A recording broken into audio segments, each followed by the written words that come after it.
Good evening, good evening, good evening, very very good evening everyone. एक बार सभी लोग जल्दी से कमेंट कर दें। मेरी वॉइस क्लियर आ रही है आप लोगों के पास? सब कुछ बेहतर है, क्लियर है? अगर शुरुआत करें क्लास की।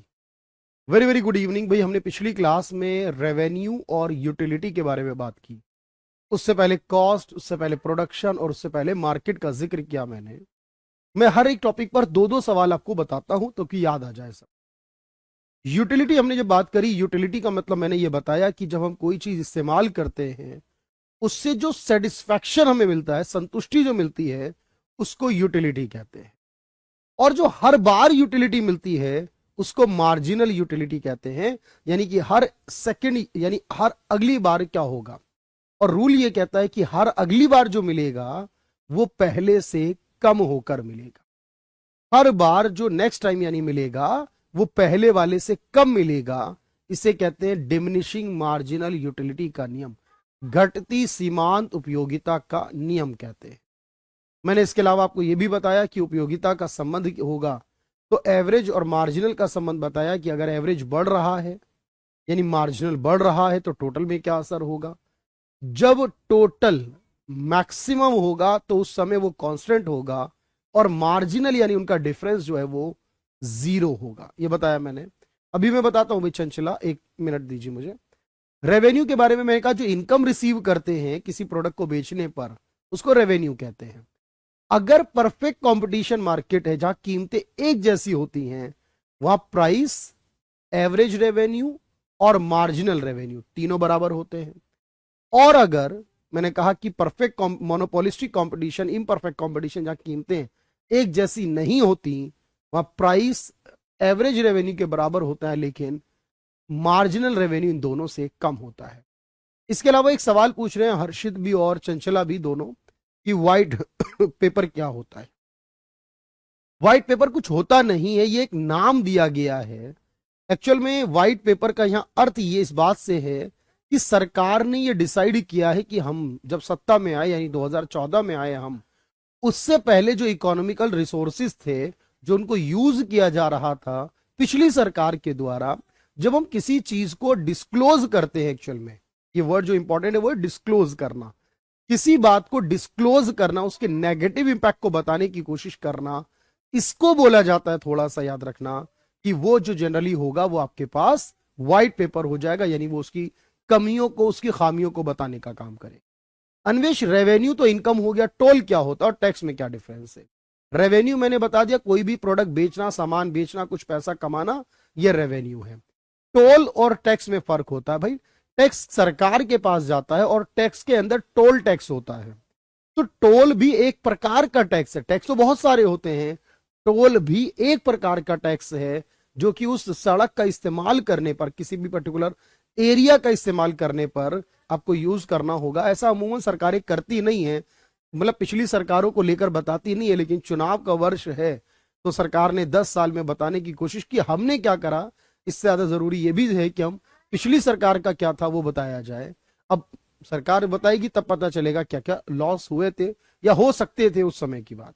फिलहाल ये बात समझ में आ गई होगी टोल टैक्स के। आज जो मैं पढ़ाने वाला हूं, मैं फिर कह रहा हूं आपसे, देखो अगर आपने जितने भी पढ़े हैं, सारे क्वेश्चन किए हैं मेरे साथ लगातार, मैं आपको पूरे यहां पर 40-50 मिनट पढ़ाऊंगा पहले, फिर मैं क्वेश्चन कराऊंगा। तब तक सिर्फ ध्यान से सुनिएगा जो मैं कहना चाह रहा हूं आपसे। और उसमें मैं बात करने वाला हूं आज और नेक्स्ट क्लास के अंदर जो टॉपिक मेरा रहेगा उस टॉपिक का नाम होगा डिमांड एंड सप्लाई।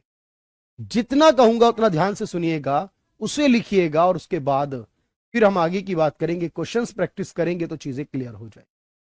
देखो डिमांड और सप्लाई के बारे में क्या क्या पूछा जा सकता है एग्जाम में, वो ध्यान से सुनिए। एक बात याद रखिएगा, जो डिमांड होती है सर, जनरली तौर पर हम ये कहते हैं जब हम कोई भी चीज खरीदना चाहते हैं, फॉर एग्जाम्पल मैं मोबाइल चाहता हूं खरीदना, गाड़ी चाहता हूं खरीदना, घर चाहता हूं खरीदना, तो अमूमन हम ये मान लेते हैं कि जो चीज हम खरीदना चाहते हैं हम उसकी डिमांड कर रहे हैं। लेकिन वास्तव में देखो ऐसा होता नहीं है। पहली बात याद रखना, हमारी अर्थव्यवस्था जो चल रही है, देश हमारा, एक खरीदता है एक बेचता है, हमेशा ये होगा जरूर, एक बेचेगा एक खरीदेगा। जो खरीदने वाला होगा, जो डिमांड करता, वो कंज्यूमर कहलाता है, इस बात को याद रखना। क्योंकि ये सवाल पूछेगा आपसे एग्जाम में कि एक अर्थव्यवस्था में जो डिमांड करता है, मांग करता है, वो क्या कहलाता है। तो याद रखो, एक अर्थव्यवस्था में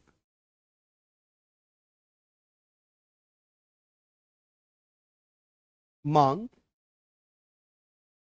उपभोक्ता द्वारा की जाती है। मांग किसके द्वारा की जाती है? उपभोक्ता के द्वारा।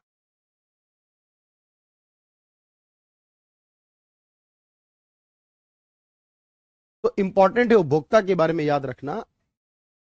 डिमांड क्रिएट बाय कंज्यूमर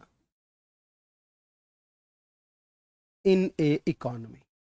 तो एक अर्थव्यवस्था में डिमांड करने की जो जिम्मेदारी है, रिस्पॉन्सिबिलिटी है, वो उपभोक्ता की हो। अच्छा, सवाल ये है दूसरा कि अब हम जो चीज खरीदना चाहते हैं वो डिमांड है, तो आप कहेंगे सर ऐसा नहीं है। खरीदने की इच्छा होनी चाहिए, साथ साथ उसको खरीदने की योग्यता भी होनी चाहिए। मैं चाहता हूं अपना घर खरीदना, बहुत लोग चाहते होंगे, लेकिन अब जिनके पास घर खरीदने का पैसा नहीं होगा, तो क्या वो घर की डिमांड मानी जाएगी? डिमांड के लिए जरूरी है किसी वस्तु को, मांग के लिए क्या जरूरी है बताओ? सिर्फ इच्छा नहीं, मांग के लिए वस्तु क्रय करने की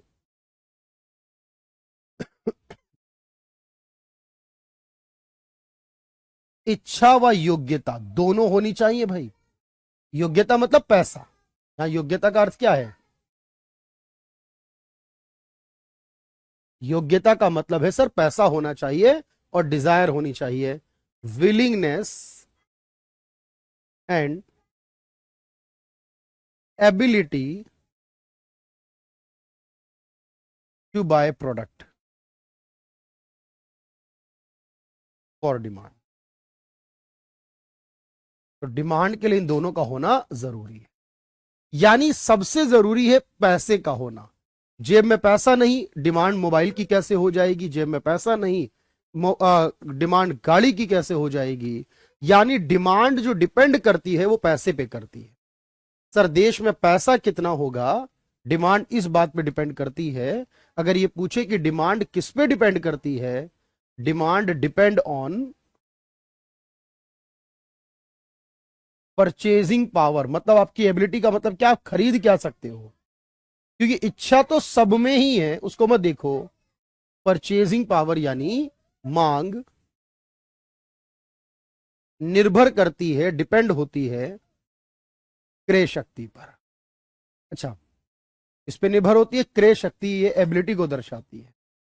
अब इसमें एक बात याद रखनी है कि प्राइस का और मांग का संबंध क्या होता है। ये पूछ ले आपसे, प्राइस का और मांग का संबंध क्या होता है, तो क्या होगा? तो आप कहोगे कि प्राइस अगर बढ़ता है तो सामान्यतः मांग क्या होगी? प्राइस अगर बढ़ रहा है तो मांग घटेगी, प्राइस अगर घट रहा है तो मांग बढ़ेगी। ऐसा होता है। इसको बोलते हैं अपोजिट, उल्टा। एक के कम होने पे एक ज्यादा, ऐसा बोलते हैं। तो पूछेगा कैसा संबंध होता है कीमत और मांग में, तो याद रखना इनवर्स रिलेशन होता है। इनवर्स रिलेशन होता है between price and demand. Price में और डिमांड में जो संबंध हुआ वो कैसा हुआ? वो इनवर्स हुआ, अपोजिट हुआ, नेगेटिव हुआ। कीमत व मांग में ऋणात्मक संबंध होता है।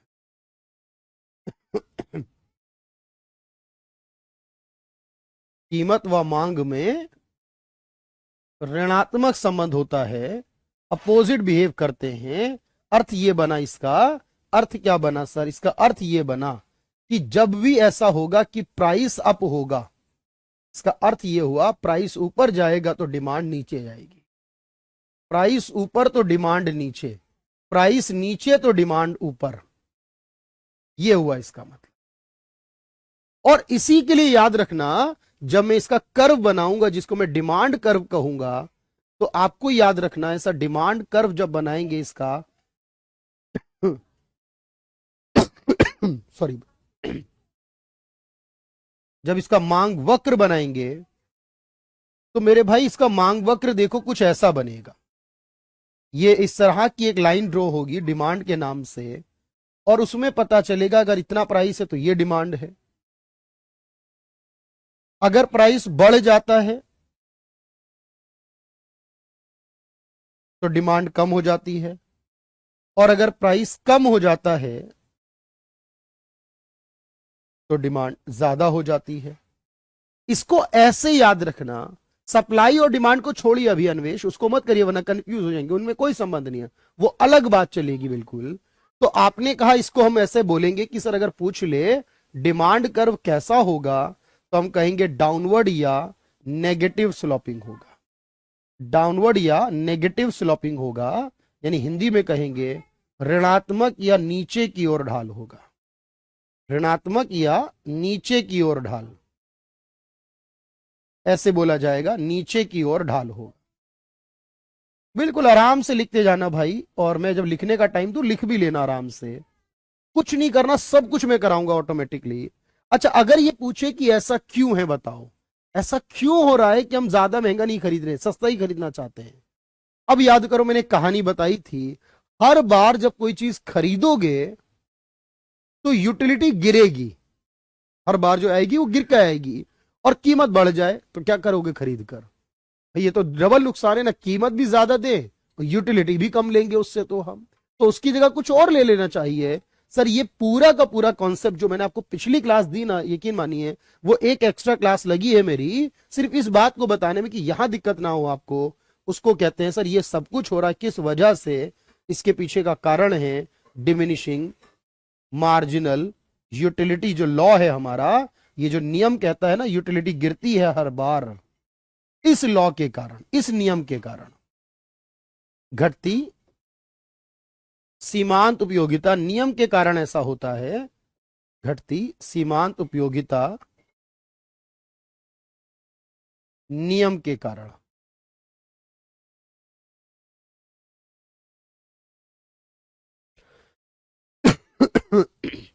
याद रखना, अब ये मैं पहले ही बता चुका हूं, ये सारी बातें मैं पहले ही डिस्कस कर चुका हूं, इसको आप नोट कर लीजिए, उसके बाद आगे बात करें। इसको पहले नोट कर लीजिए, उसके बाद आगे की बात करें।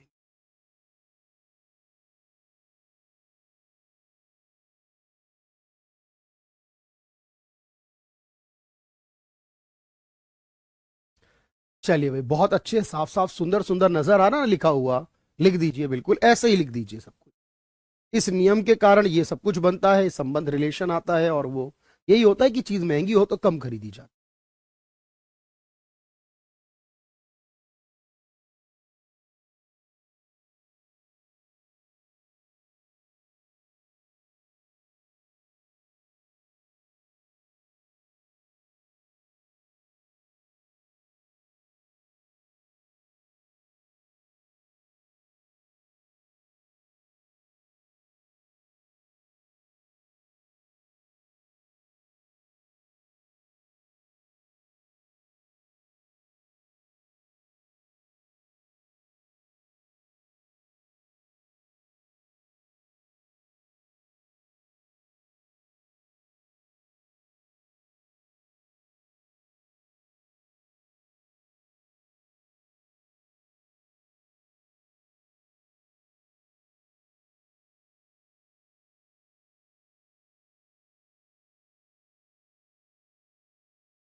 पेटीएम पेमेंट बैंक बंद होगा, पेटीएम पेमेंट बैंक ही बंद होगा, पेटीएम वॉलेट बंद नहीं होगा।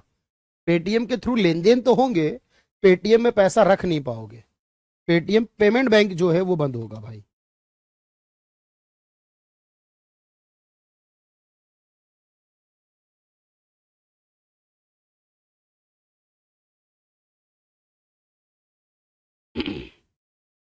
चलिए भाई, अब मेरी बात समझिए।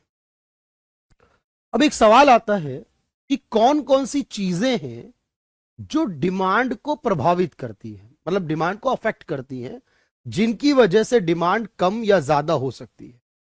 देखिएगा ध्यान से,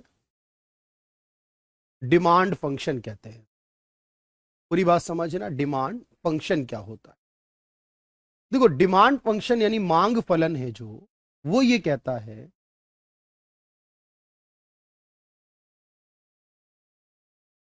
मांग फलन, ये क्या कहता है समझना। और मुझे बताना कौन सी चीजें ऐसे आपको लगती हैं, कीमत तो है सर, कीमत तो है, कीमत के अलावा और क्या लगता है मैं नहीं हुआ है। ये लॉ हो चुका है भाई, इस लॉ को समझा चुका हूं, आप देखो ना, पहले क्लास क्लास में यही तो कराया ही है मैंने। आधी क्लास रेवेन्यू और आधी क्लास यूटिलिटी, और यूटिलिटी में बताया है मैंने, लॉ मतलब अलग से नहीं है, लॉ यही है कि हाँ सर यूटिलिटी गिरती है, इसी को लॉ कहा है हमने। ये बताया ना यूटिलिटी गिरती है, रूल है ये। और मैंने थ्योरी बना के भी दिखाया, 10, 8, 6, 5, 4 ऐसे बताया भी है मैंने आपको। तो मांग और उसको प्रभावित करने वाले कारक में संबंध, मांग व कारक में संबंध। अब बताओ क्या क्या हो सकता है आपके हिसाब से।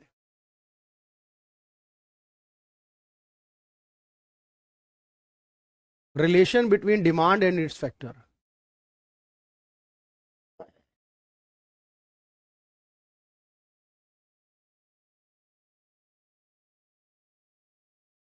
डिमांड और उसके फैक्टर में क्या रिलेशन है। देखो भाई, पहला, आपने कहा सर एक कीमत होती है, ठीक है, कीमत को लेते हैं। एक तो कीमत होती है, कीमत में क्या होता है बताइए। सर जो कीमत होती है, अगर कीमत बढ़े तो डिमांड कम हो जाती है, बोलो।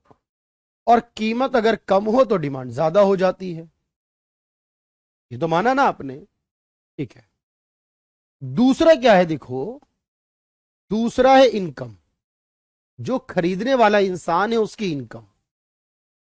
अब एक बात बताओ, अगर किसी के पास इनकम यानी आय ज्यादा हो इंसान के पास, अगर किसी इंसान के पास जो इनकम है, आय है, वो ज्यादा हो, तो डिमांड क्या होगी सोच के बताइए। अगर इनकम कमाई ज्यादा करे तो डिमांड क्या होगी, और कमाई कम हो जाए तो डिमांड क्या होगी, ये आप बताओ सोच के। तीसरा एक और याद रखो, एक होता है हमारा कि कोई चीज हम कितनी पसंद करते हैं, taste and preference,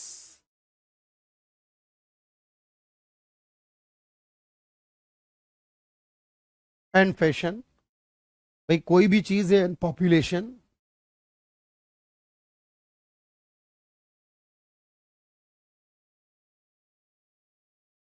and population. भाई सोचो, अगर इनमें से कोई भी, भाई अगर हमारा टेस्ट एंड प्रेफरेंस की बात करूं, फैशन की बात करूं, या पॉपुलेशन की बात करूं, अगर ये बढ़ती है तो बताओ आबादी बढ़ने पर या फैशन के बढ़ने पर डिमांड क्या होगी। और अगर ये कम होते हैं, अगर मान लो मुझे कोई चीज पसंद नहीं है, फैशन में नहीं है, जनसंख्या कम हो जाए देश की, तो क्या होगा। एक साथ बता दिया मैंने आपको, अलग अलग बताने के बजाय। अब आप कहोगे सर, अगर कीमत बढ़ती है तो डिमांड गिरती है, और कीमत गिरे तो डिमांड बढ़ती है, इसको बोलते हैं इनवर्स या नेगेटिव संबंध। यानी अगर पूछेगा डिमांड का प्राइस का, तो इनवर्स या नेगेटिव रिलेशन बोल, इनवर्स या नेगेटिव रिलेशन बोल। अगर पूछता है उपभोक्ता की आय का डिमांड के साथ, तो मेरे दोस्त याद रखना, इनकम ज्यादा तो डिमांड ज्यादा, इनकम कम तो डिमांड कम, इसको बोलते हैं डायरेक्ट या पॉजिटिव संबंध, धनात्मक संबंध बोलते हैं, इनकम के साथ धनात्मक। अगर आप देखो टेस्ट एंड प्रेफरेंस बढ़े, फैशन बढ़े, जनसंख्या बढ़े, तो डिमांड ज्यादा, इनमें से कुछ भी घटे तो डिमांड घट जाएगी सर, याद रखो। जनसंख्या बढ़े, पॉपुलेशन यानी, तो डायरेक्ट या पॉजिटिव संबंध कहें, इसके बीच में भी डायरेक्ट या पॉजिटिव संबंध। मतलब ये समझ लो, हर चीज जिससे भी डिमांड बढ़ सकती है, घट सकती है, वो चीज।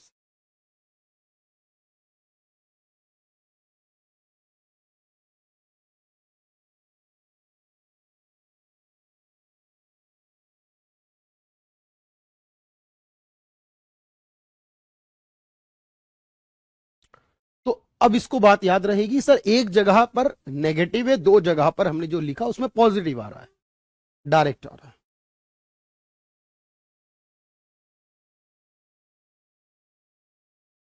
चलिए, ये बात बहुत आराम से हो रही है, बिल्कुल साथ लिखते हुए चल रहे हैं भाई, जबरदस्त। मैं एक एक सवाल कराऊंगा और बताऊंगा आपको, लिख भी लेना इससे। हिंदी इंग्लिश में समझ में नहीं आए तो हाँ सर, कुछ शब्दों की हिंदी नहीं आएगी समझ में तो मैं बताऊंगा। उपभोक्ता की आय है इसका अर्थ यहां।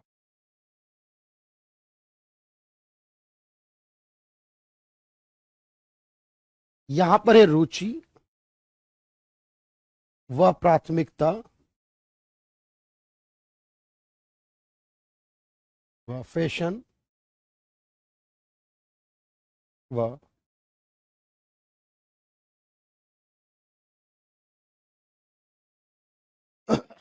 जनसंख्या, ये सब कुछ।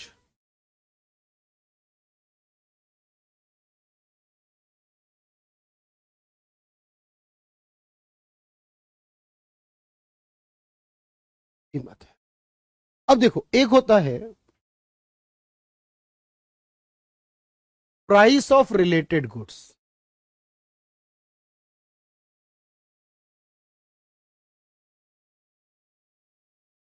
ध्यान से समझना, जो रिलेटेड गुड्स होती है वो दो होती हैं, यानी संबंधित वस्तु की कीमत।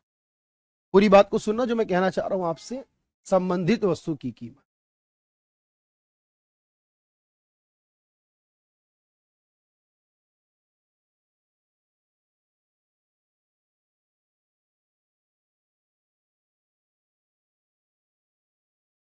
देखो, संबंधित क्या होती है सर, मैंने लिख दिया पहले ही, निखिल आपने कहा उससे पहले मैं लिख चुका हूं, है ना भाई। चलो, ये तो समझ में आ गया ना भाई, ये तो हिंदी आ गई समझ में, ये बढ़ेगा या घटेगा तो पता चल रहा है। डायरेक्ट या पॉजिटिव को बोलते हैं प्रत्यक्ष या धनात्मक संबंध।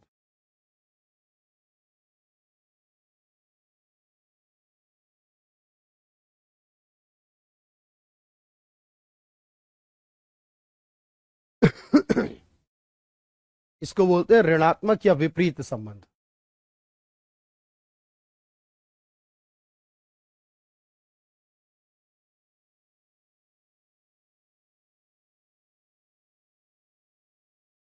ठीक है भाई, चलो।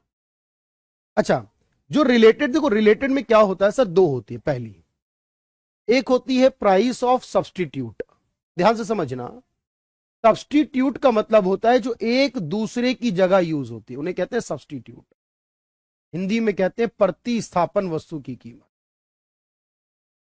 ध्यान से समझना, ये जो प्रतिस्थापन वस्तु है, प्रतिस्थापन मतलब एक दूसरे की जगह। अब एक बात बताइए मुझे सर, चाय की कीमत अगर बदले, क्या कॉफी पे उसका कोई असर हो सकता है? चाय की कीमत का क्या कॉफी की डिमांड पे असर हो सकता है? कुछ लगता है आपको?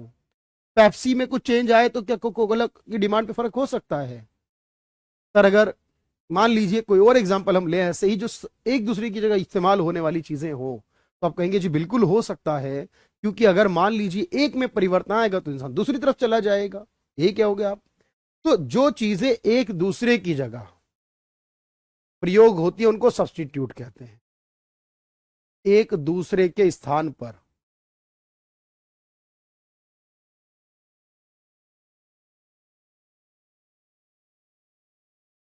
उपयोग, ऐसी वस्तुओं को कहा जाता है सर सब्स्टिट्यूट। अब ध्यान से देखना, मैं कहता हूं चाय है और कॉफी है, एक चाय है और एक कॉफी है, समझो। चाय की कीमत में वृद्धि हो गई, बढ़ गई, तो चाय की डिमांड क्या होगी? ध्यान से समझना, घट जाएगी सर, चाय की डिमांड घट जाएगी। कॉफी की कीमत में कोई परिवर्तन नहीं है, फिर भी सोच के बताओ कॉफी की डिमांड में क्या होगा? सोच के बताओ कॉफी की डिमांड में क्या होगा? अगर चाय की डिमांड कम हो जाए तो कॉफी की डिमांड में क्या होगा? और ये बताओ चाय की कीमत का और कॉफी की डिमांड जो है उसका जो रिलेशन आएगा, जो संबंध आएगा वो कैसा होगा? इन दोनों के बीच जो संबंध होगा वो कैसा होगा? चाय की कीमत और कॉफी की डिमांड में आपका आंसर क्या होगा? बिल्कुल, रॉयल इनफील्ड की जगह जावा।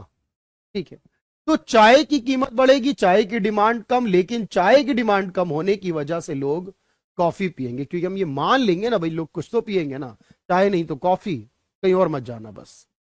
तो चाय और कॉफी की बात चल रही है ना भाई, तो यहां पर बात हुई कि सर अगर चाय की डिमांड बढ़ेगी तो वो कॉफी की डिमांड बढ़ा देगी। दोनों सेम सेम होंगे, और सेम सेम क्या होते हैं सर? सेम सेम को बोलते हैं डायरेक्ट या पॉजिटिव संबंध।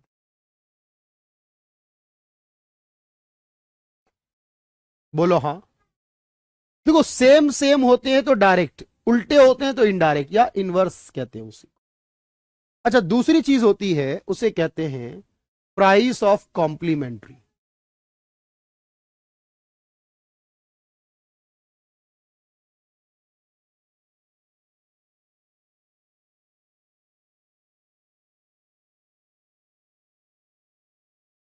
पूरक वस्तु की कीमत।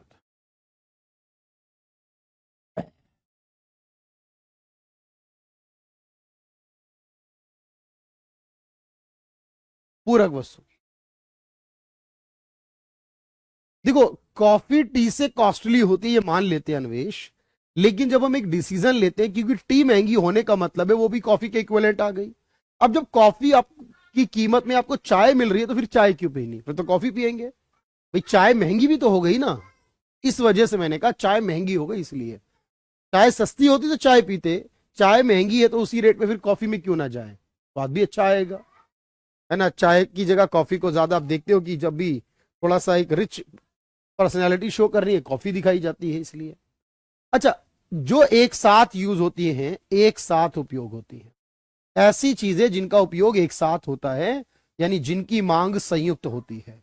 संयुक्त मांग कहते हैं, जॉइंट डिमांड होती है, क्योंकि एक साथ होती है दोनों की मांग। जैसे समझो ब्रेड के साथ बटर, ये मानते हैं हम लोग, कार के साथ पेट्रोल, इंक के साथ पेन, टूथ ब्रश और टूथपेस्ट साथ में, मोबाइल के साथ सिम कार्ड, पिज्जा के साथ सॉस, चलेगी ना, बिना ऐसे ही खा लोगे। तो डिमांड, मिल्क एंड टी, हाँ ऐसे कह सकते हो भाई, इनको बोल सकते हो। चलिए दिवेद, तो मैं लेता हूं ब्रेड और बटर, ये मानते हैं क्योंकि यही एग्जाम में आता है, ब्रेड बटर।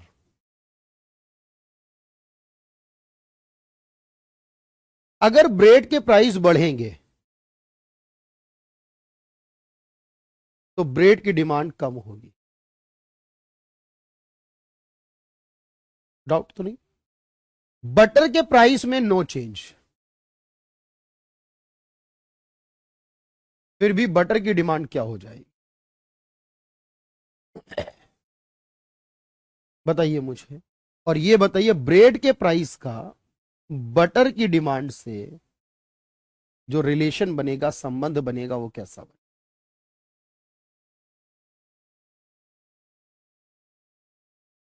ये बनेगा इनवर्स या नेगेटिव।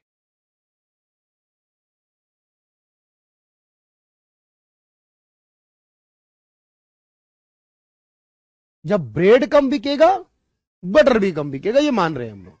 ब्रेड की डिमांड कम तो बटर की भी कम, एक नहीं तो दूसरा भी नहीं, दोनों में कम।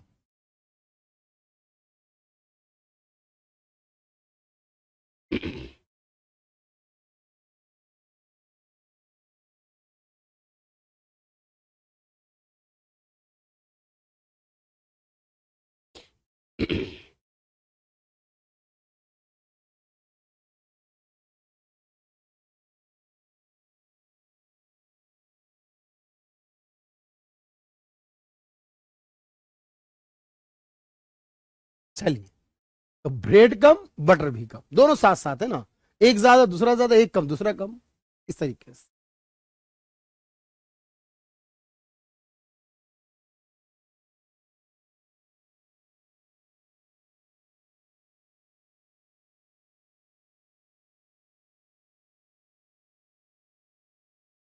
चलिए भाई।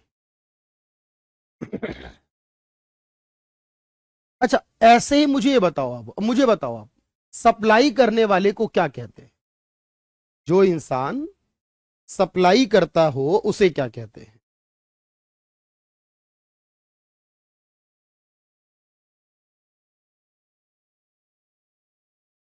बताओ भाई, जो सप्लाई करता है उसे क्या कहते हैं?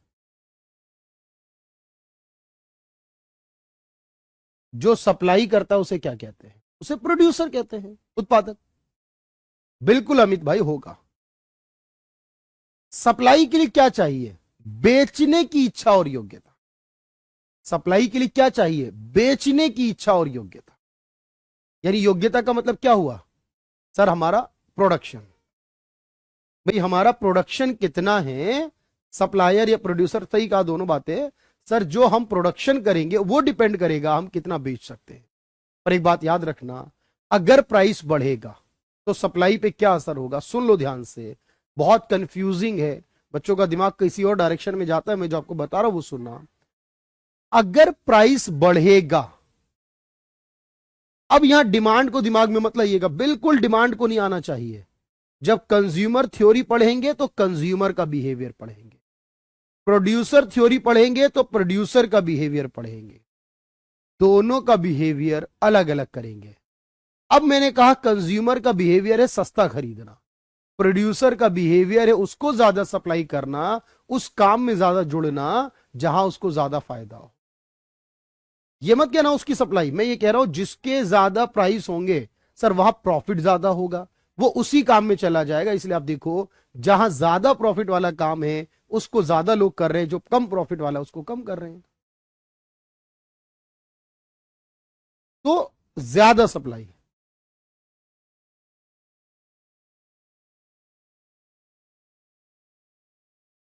सप्लाई जहां प्राइस ज्यादा वहां सप्लाई ज्यादा होगी, ये ध्यान रखना। ये मत कहना सर डिमांड नहीं होगी तो क्या है, ये मत कहना सर प्राइस बढ़ेगा तो डिमांड नहीं होगी। दिमाग में ये आ रहा होगा आपको, ये डिमांड मत सोचिए, डिमांड इसके बाद आएगी। अब मैं कहता हूं कि आपने कहा कि कोई सामान खरीदने गए दुकान पर, वो दुकानदार ने बोला 100 रुपए का है, ग्राहक ने बोला 50 रुपए का देंगे। दुकानदार क्या कह रहा? 100 रुपए का। ग्राहक कितने क्या कह रहा? 50 का। अभी तो दोनों अलग अलग है ना। अब दोनों को एक साथ लाओ तो वो कहेगा सर 60 ले लो, वो कहेगा 90 दे देना, वो कहेगा 75 रुपए में डील डन करो। जहां दोनों राजी हो जाएंगे वो संतुलन होगा, लेकिन बाद में। अब मेरी बात समझना, जो मैं कह रहा हूं वो सुनना कि सर अगर ये पूछे कि सप्लाई कौन करता है, यार ये पूछा जाए कि सप्लाई कौन करता है,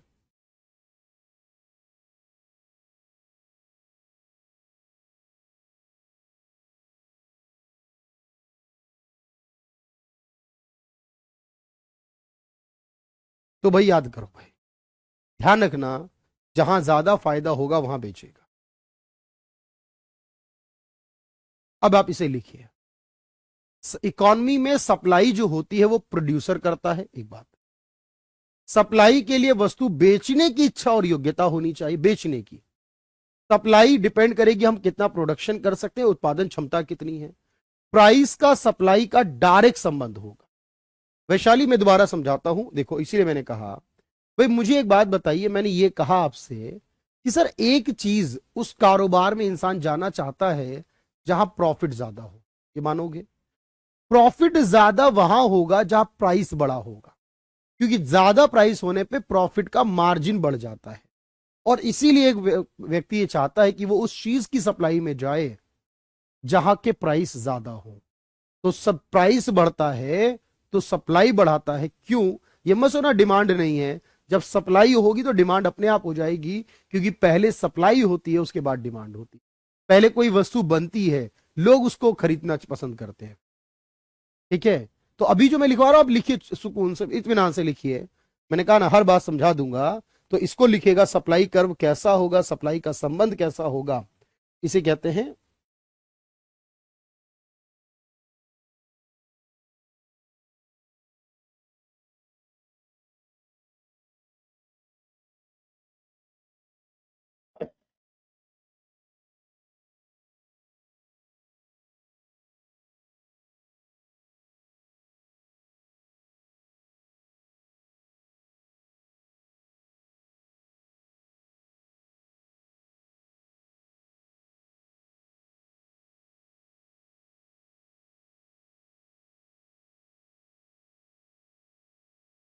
ग्राफ बनाने के लिए किस एग्जाम में नहीं, ग्राफ बनाने के लिए नहीं आता। इसलिए बताया कि देखो जब प्राइस बढ़ता है सप्लाई बढ़ती है, तो ये सवाल आता, बनाने के लिए तो नहीं आता। हाँ ये आता है कि सप्लाई का ग्राफ कैसा होता है। अभी मैं क्वेश्चन भी कराऊंगा आपको, मतलब ऊपर की तरफ जाता है, नीचे की तरफ आता है, सीधा खड़ा होता है, लेटा हुआ, मतलब इस तरह के ऑप्शन, तो ये पूछ लेता है एग्जाम।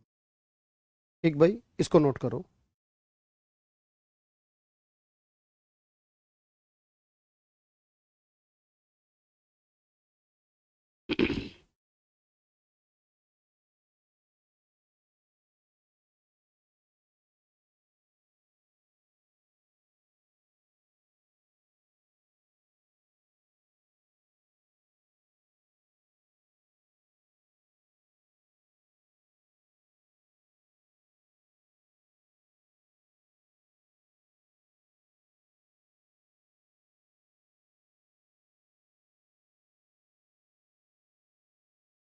चलिए हो जाएगा भाई गौरी, जल्दी हो जाए।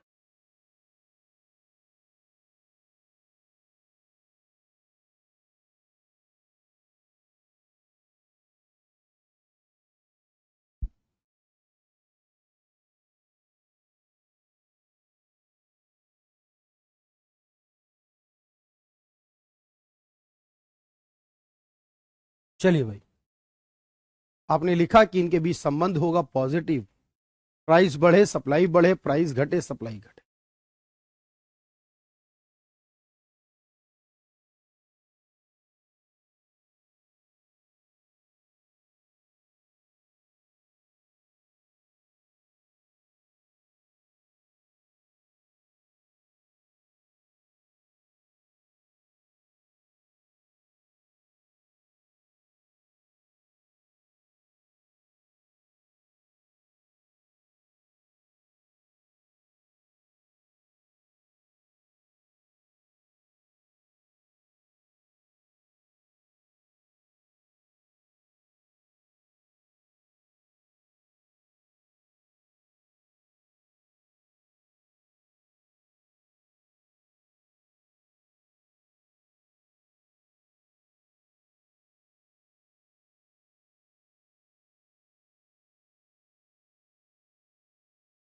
चलिए भाई, अच्छा, अब कौन कौन सी चीजें हैं जो सप्लाई को इफेक्ट करती हैं?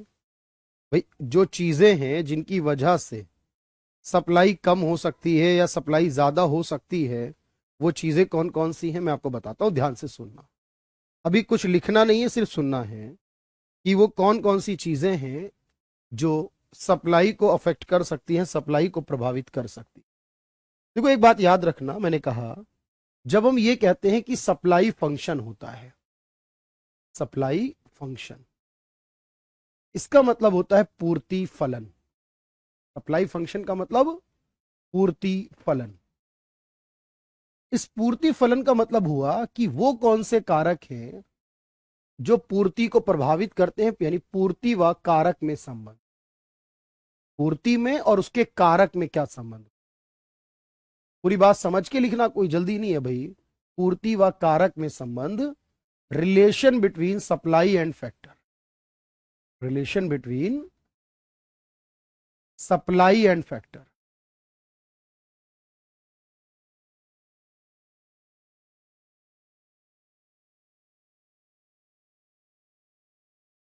अब देखो, एक तो प्राइस का, any specific reason for the curve, हाँ बिल्कुल एक रीजन है ना भाई।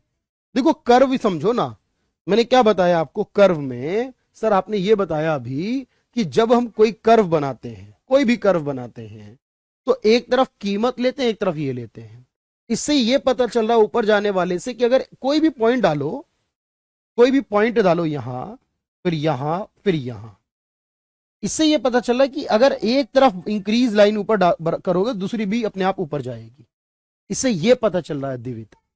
और जो डिमांड वाला था वो नीचे आ रहा था, उससे ये पता चला था एक ऊपर करोगे तो दूसरा कम होगा, एक ज्यादा होगा तो दूसरा कम होगा। इस वाले से ये पता चला एक बढ़ेगा तो दूसरा भी बढ़ेगा। ये है समझो, इसीलिए आपने कहा इसको बनाया जा रहा। अच्छा, अब देखो पहले मेरी बात समझना, जब हमारे प्राइस बढ़ेंगे, मैंने कहा सप्लाई बढ़ेगी, और प्राइस घटेंगे सप्लाई घटेगी, अभी बताया आपको मैंने। टेक्नोलॉजी अपग्रेड होगी, टेक्नोलॉजी यानी तकनीक नई होगी, अपग्रेड होगी, नई तकनीक आएगी तो सप्लाई बढ़ेगी, और तकनीक अगर पुरानी हो जाएगी, खराब हो जाएगी, तो सप्लाई गिर जाएगी। अगर किसी काम को करने वाली फर्म यानी उनकी संख्या बढ़ जाएगी तो आप कहोगे ज्यादा सप्लाई होगी, फर्म कम तो सप्लाई कम। टैक्स जितना ज्यादा लगेगा, टैक्स नहीं, स्पेसिफिक लॉ नहीं है, अच्छा लॉ पूछ रहे वो नहीं, उसको नहीं आता एग्जाम में, डिमांड ही आता है, सप्लाई तो वैसे आता भी नहीं, थोड़ा सा पढ़ लो सर। टैक्स में ये होता है जितना ज्यादा टैक्स लगेगा, जितना ज्यादा टैक्स लगेगा प्रॉफिट उतना कम। अब प्रॉफिट कम तो सप्लाई क्या करेंगे उसकी। तो टैक्स के साथ अगर आप ध्यान से देखो, टैक्स के साथ जो बनेगा वो विपरीत या ऋणात्मक संबंध बनेगा, क्योंकि टैक्स लाभ को कम कर देता है।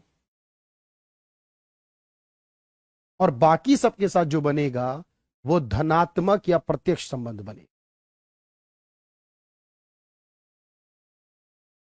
धनात्मक या प्रत्यक्ष संबंध,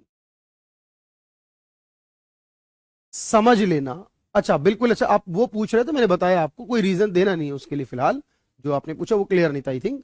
तो अब आपको याद रखना, तकनीक नई आए तो सप्लाई बढ़ती है, कीमत बढ़े तो सप्लाई बढ़ती है, फर्म ज्यादा हो, फर्म मतलब कंपनियां, तो सप्लाई बढ़ती है, टैक्स भी ज्यादा हो तो सप्लाई कम हो। इसको समझो और नोट करो, समझो और नोट करो।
चलिए मेरे भाई, तो होपफुली ये बात समझ में आ गई होगी। अच्छा इसी तरह से जो बाकी चीजें इफेक्ट करती हैं, बाकी चीजें क्या होती है सर, एक तो सब्सटीट्यूट होता है, एक कॉम्प्लीमेंट। सब्सटीट्यूट मतलब जानते हो, एक दूसरे की जगह, कॉम्प्लीमेंट्री एक साथ। बोला ना मैंने, लिखते जाओ बस, अभी तो कुछ मत कहो, सोचो मत, लिखते जाओ। जब दो चीजें होती हैं जो एक साथ होती हैं,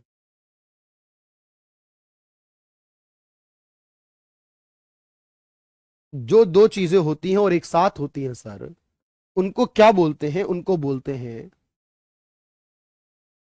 प्राइस ऑफ रिलेटेड गुड्स। अब रिलेटेड का प्राइस जो होगा उसको बोलते हैं, उसी को संबंध भी बोलते हैं, तिरछी लोच भी बोलते हैं, संबंधित वस्तु की।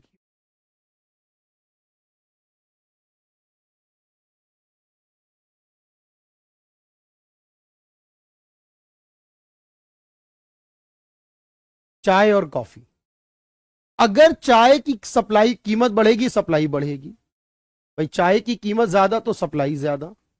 अब जब चाय की कीमत ज्यादा होगी, सप्लाई ज्यादा होगी, तो सीधा सा मतलब है कि कॉफी की अगर प्राइस चेंज नहीं हो रहे, लोग कॉफी बेचना छोड़कर चाय बेचेंगे।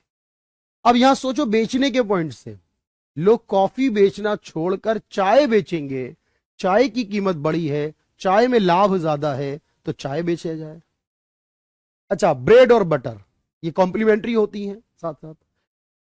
ब्रेड के प्राइस बढ़ेंगे, ब्रेड की सप्लाई बढ़ेगी, बटर के प्राइस में चेंज नहीं, फिर भी बटर की सप्लाई भी बढ़ेगी, सर अगर ब्रेड बिकेगा तो बटर भी बेचना पड़ेगा, वो अकेले तो बिकेगा नहीं। ब्रेड की सप्लाई ज्यादा हो गई तो बटर की भी करेगी, क्योंकि ज्वाइंट का तो यही मतलब है। डिमांड होगी तो ज्वाइंट होगी, सप्लाई होगी तो ज्वाइंट होगी।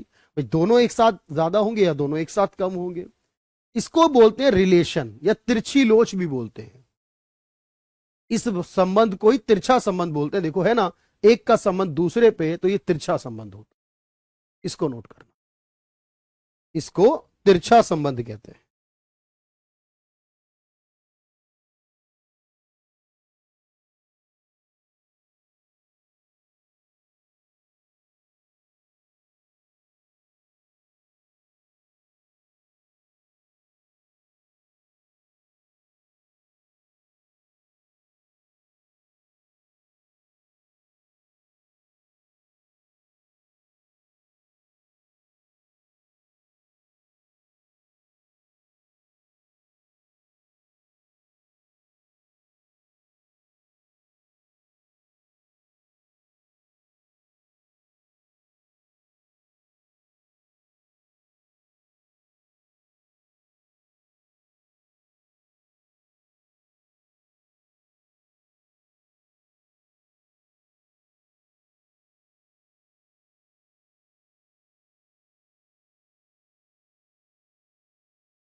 चलिए एक आखिरी बात, अब आपने कहा सर डिमांड हो गई, सप्लाई हो गई, डिमांड हो गई, सप्लाई हो गई।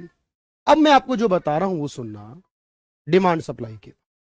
अब मैंने ये कहा था कि सर जहां दोनों बराबर होंगे उसे कहते हैं कंज्यूमर इक्विलिब्रियम। मैंने कहा ना भाई, देखो अब कंज्यूमर चाहता है कम से कम में, प्रोड्यूसर चाहता है ज्यादा से ज्यादा में। इसे कहते हैं उपभोक्ता संतुलन, कंज्यूमर इक्विलिब्रियम।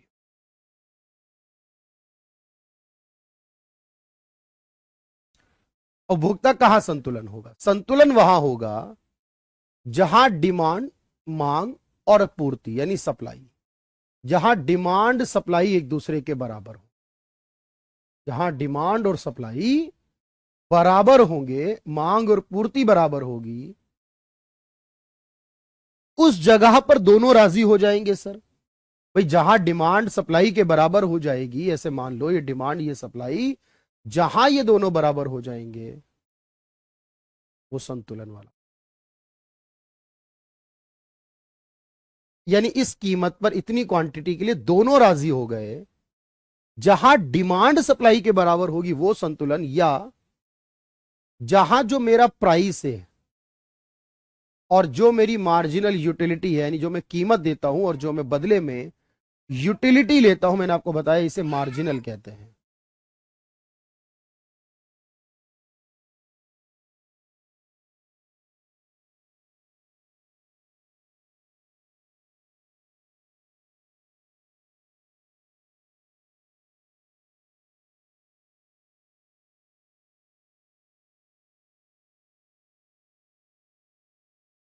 जो मेरी कीमत है जो मैं दे रहा हूं और जो मुझे मिल रही है वो यूटिलिटी, जब या तो ये दोनों बराबर हो या डिमांड सप्लाई बराबर हो, वो संतुलन हो जाता है। कीमत, इसको नोट कर लेना, इससे तरह निकलता है संतुलन।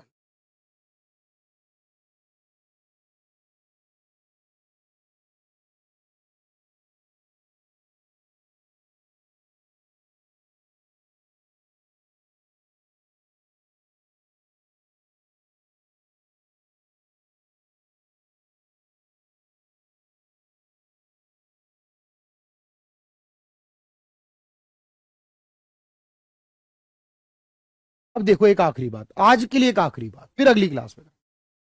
अब ये बात सोचना कि सर जनरली मैं कोई चीज खरीदना चाहता हूं, मैंने डिसाइड किया है कि मैं एक शर्ट लूंगा 1,000 रुपए, एक शर्ट लूंगा 1,000 रुपए।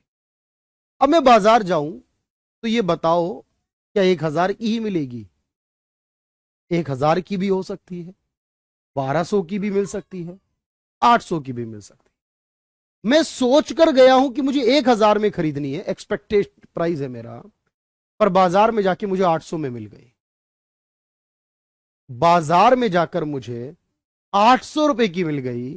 तो बताइए, आप स्टूडियो नहीं मेरे भाई, मैं घर पर हूं, घर से पढ़ाता हूं मैं, ठीक है। अब मुझे 800 रुपए की मिल गई वो चीज, तो मैं एग्जैक्टली माइंड में मेरे क्या आया, 2 रुपए, 200 बच गए। 1,000 सोच कर गया 1,200 की खरीदूं, तो उसके बाद माइंड में आएगा 200 रुपए नुकसान हो गए। अच्छा, ऐसी बेचने वाला है, बेचने वाले ने सोचा मैं बेचूंगा 1,000 की और बिक जाए 1,500 की। भाई सोच तो रखा था 1,000 तक की बेचूंगा, उन्हें पता है रेट बार्गेनिंग हुई, किसी ने उसे 1,500 में खरीद लिया, 500 का फायदा हो गया। सोचा था 1,000 में बेचूंगा, बेचने गया, पता चला बार्गेनिंग 900 में बेचनी पड़ गई, 100 रुपए लॉस हो गया। जब कंज्यूमर को फायदा हो वो कंज्यूमर सरप्लस, जब प्रोड्यूसर को फायदा हो प्रोड्यूसर सरप्लस। सस्टेनेबल का मतलब आगे बताऊंगा। सस्टेनेबल तो लॉन्ग टाइम तक, सस्टेनेबल मतलब फ्यूचर को के साथ चलना, फ्यूचर को लॉस ना करना, फ्यूचर से कॉम्प्रोमाइज ना करना, ऐसे शब्दों को यूज किया जाता है। सस्टेनेबल यानी सस्टेन करना। तो अब आप कहोगे सर कि अगर मान लो मैंने संभावना की कीमत ये और वास्तव कीमत उसमें घटाऊं, तो मुझे फायदा नजर आएगा कितना हुआ ग्राहक को। यहां पर मैंने कितने का बेचा और कितने में बेचना चाहता था उसको घटाऊं, तो पता चलेगा प्रोड्यूसर को क्या फायदा हो। ऐसा एक सवाल आया हुआ एग्जाम में कि एक ग्राहक जो है उसमें टीवी खरीदना चाहता है, एग्जाम में आया था टीवी वाला, और जहां तक मुझे आइडिया एग्जैक्टली बता रहा हूं मैं, कि वो 10,500 में टीवी को बेचना चाहता है किसी ग्राहक को, उसने 15,000 रुपए बताए और ग्राहक ने उसको 12,000 में खरीद लिया। अब क्योंकि यहां प्रोड्यूसर का जिक्र चल रहा है, उसने 10.5 में बेचना चाहता था, उसने 15 बताए, 12 में उसने बेच दिया, तो उसको कितना फायदा है। यहां बस ये पता है 3 बातें हैं, लेकिन काम की 2 है। कितने में चाहता था वो है, कितने में बेचा वो है, बताए किसने उसका कोई लेना देना नहीं है। सर वो 10,500 में बेचना चाहता था, ये उसकी कीमत हुई, बेच दिया 12 में, 1,500 रुपए ज्यादा में बेचा, ये प्रोड्यूसर का फायदा हो गया। ऐसे सवाल आया था एग्जाम में। बस कैलकुलेटिव क्वेश्चन है ये, पर कैलकुलेट करके देना पड़ेगा, ऐसे नहीं कि बहुत टाइम लग रहा है, 10 सेकंड का क्वेश्चन है, शायद वो भी ज्यादा है।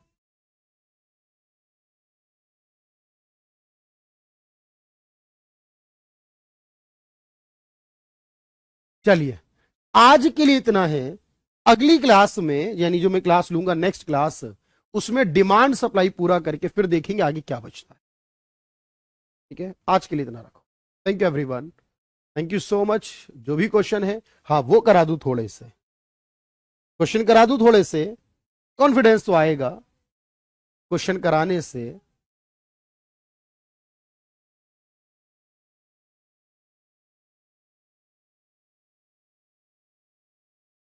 चलिए थोड़े क्वेश्चन करा दूं, 5 मिनट क्वेश्चन करा दूं पहले।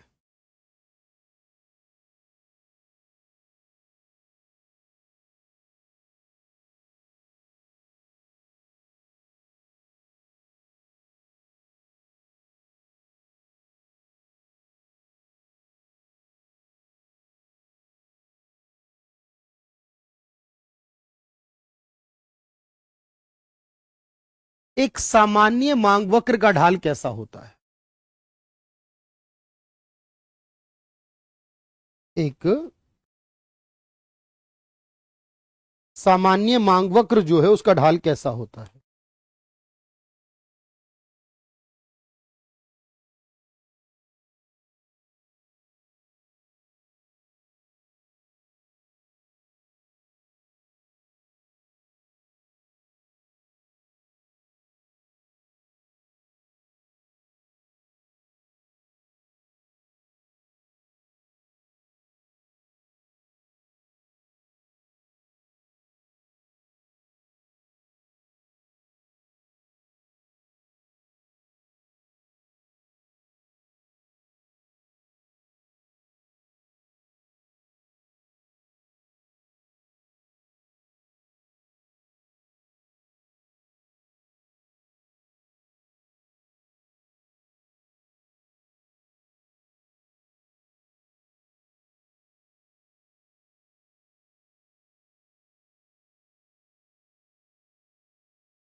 चलिए भाई बताइए क्या नेगेटिव है।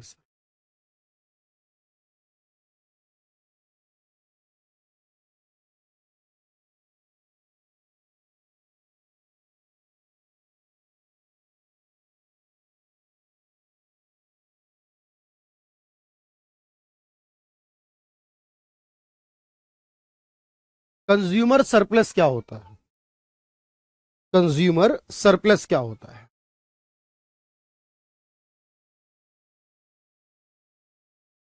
कंज्यूमर सरप्लस क्या होता है?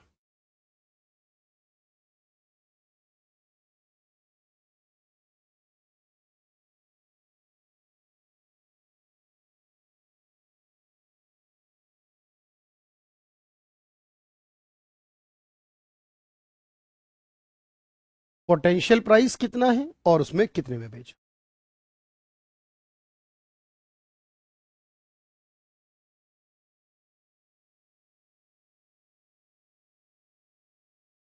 मांग का नियम क्या बताता है? मांग का नियम क्या बताता है?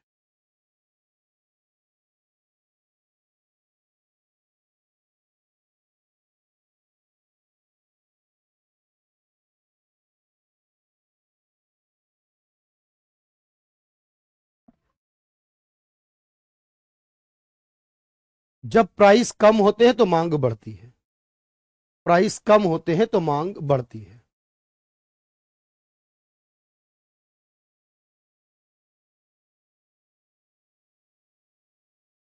चलिए भाई,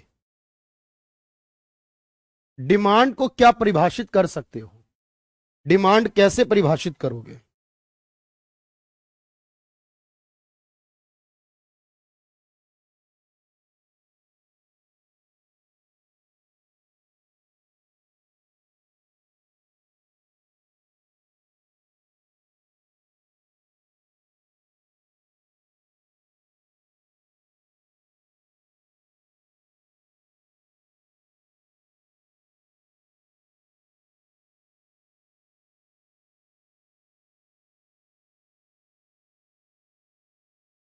खरीदने की इच्छा और योग्यता।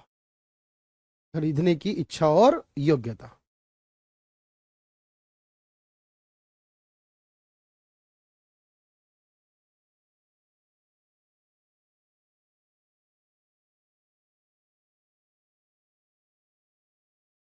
चलिए बाकी क्वेश्चन कल कराऊंगा अगली क्लास में।